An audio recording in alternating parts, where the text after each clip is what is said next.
வாழ்க்கை பெரும்பாலும் நம்மால் தனியாக சமாளிக்க சமாளிக்க முடியாத பிரச்சினைகளை நம்மை நோக்கி வீசுகிறது. நோய், உடைந்த உறவுகள், முடிவில்லாத கடன்கள், அல்லது நாம் உடைக்க முடியாத பழக்கங்கள். வலிமையாக இருக்க வேண்டும் என்று நமக்கு சொல்லப்படுகிறது. ஆனால் உண்மை என்னவென்றால், நாம் பெரும்பாலும் மிகவும் பலவீனமாக இருக்கிறோம். ராஜா தாவீது இந்த பலவீனத்தை நன்கு அறிந்திருந்தார். போர்களின் நடுவில் தனியாக வெல்ல முடியாது என்பதை அவர் உணர்ந்தார். எனவே அவர் அறிவித்தார், கர்த்தரே, நீர் என் விளக்கு, கர்த்தர் என் இருளை ஒளியாக மாற்றுகிறார். தாவீது கடவுளை தனது ஒளியாகவும் வலிமையாகவும் கண்டார். அவர் தனியாக போராடவில்லை, கடவுள் அவருடன் போராடினார்.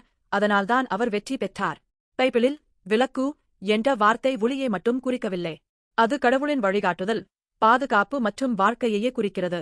ஒவ்வொரு வெற்றியும் தனது சொந்த வலிமையால் அல்ல, கடவுளின் வல்லமையால் வந்தது என்று தாவீது பாடினார். பழங்காலத்தில் ஒரு ராஜாவின் போரில் வெற்றி என்பது தெய்வீக ஆதரவின் அடையாளமாக கருதப்பட்டது. ஆனால் தாவீது கர்த்தர் மட்டுமே உண்மையான வெற்றியின் மூலமாக இருந்தார் என்று அறிவித்தார். கடவுள் அவருக்கு வலிமையை அளித்து அவரை உயர்ந்த இடத்தில் வைத்தார். இது தாவீதின் கதை மட்டுமல்ல, இது முழு பைபிளிலும் பரவியுள்ளது. கடவுள் எப்போதும் தம்முடைய மக்களுக்காக போராடுகிறார். வெளியேற்றத்தை பற்றி சிந்தியுங்கள். கடவுள் இஸ்ரவேலை செங்கடலில் காப்பாற்றினார், அல்லது யோசுவா கடவுளின் உதவியுடன் கானானை வென்றார்.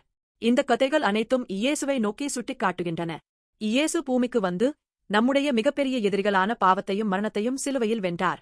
அவர் நமக்காக போராடி வெற்றி பெற்றார். அவரை நம்புவோருக்கு அவர் தம்முடைய ஆவியை அளிக்கிறார். இதனால் நாமும் வாழ்க்கையின் போர்களை வெல்ல முடியும்.